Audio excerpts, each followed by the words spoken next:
ஈரானுக்கு எதிராக இராணுவத்தை பயன்படுத்தும் சூழல் வராது, திடீரென பல்டி அடித்த ட்ரம்ப். ஈரானை சுற்றி அமெரிக்க போர்க்கப்பல்கள், போர் விமானங்கள் குவிந்துள்ளன. இந்த நிலையில்தான் வெனிசுலாவில் நிகழ்ந்தது போன்று ஈரான் ஆட்சியை மாற்றும் நோக்கில் அதன் உயர்மட்ட தலைவர் அயத்துல்லா அலி கொமேனியை குறிவைத்து ட்ரம்ப் திட்டமிட்டு வருவதாக தகவல்கள் வெளியானது. ஈரானில் தற்போது உள்நாட்டு குழப்பம் நிலவி வருகிறது. பொதுமக்கள் போராட்டம் நடத்தி வருகின்றனர். இதற்கு அமெரிக்கா ஆதரவு அளித்து வருகிறது. அமெரிக்காவும் ஈரானும் பகையாளியாக உள்ளனர். இதனால் தற்போது மோதல் வலுக்க தொடங்கியுள்ளது. இந்நிலையில்தான் தற்போது ஈரானுக்கு புதிய மிரட்டலை டொனால்ட் ட்ரம்ப் எடுத்துள்ளார். இந்த இரு நாடுகளுக்கிடையே பதற்றத்தை மேலும் அதிகரித்துள்ளது. ஈரான் அணு ஆயுதம் தயாரிக்க அமெரிக்கா எதிர்ப்பு தெரிவித்து வருகிறது.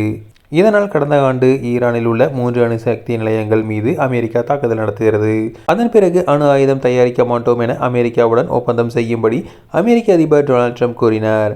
ஆனால் ஈரான் மறுத்து வருகிறது. பேச்சுவார்த்தைகள் நடந்தாலும் இன்னும் உடன்பாடு எட்டப்படவில்லை. இந்நிலையில்தான் உடனடியாக அணு ஆயுதம் தொடர்பான பேச்சுவார்த்தைக்கு வர வேண்டும் என ட்ரம்ப் ஈரானை மிரட்டியுள்ளார்.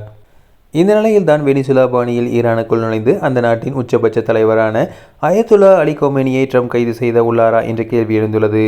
இது ஈரானில் பெரும் பதற்றத்தை ஏற்படுத்தியுள்ளது. தற்போது ஈரான் உயர்மட்ட தலைவர் அயத்துல்லா அலி கொமேனி பூமிக்கடியில் அமைக்கப்பட்டுள்ள சுரங்கத்தில் பதுங்கியுள்ளார்.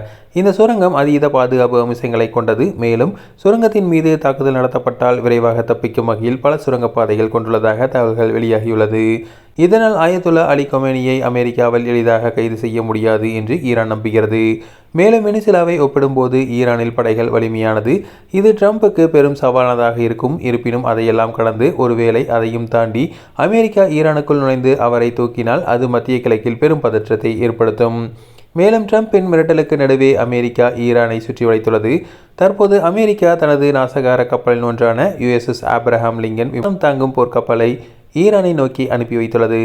அது மட்டுமின்றி மத்திய கிழக்கில் ஏற்கனவே அமெரிக்கா தனது படைகளின் எண்ணிக்கையை அதிகரித்துள்ளது. இந்த நிலையில்தான் அமெரிக்க அதிபர் டொனால்ட் ட்ரம்ப் ஈரானை பயங்கரமாக மிரட்டியுள்ளார். இதனால் இரு நாடுகளுக்கிடையே பதற்றம் அதிகரித்து வருகிறது.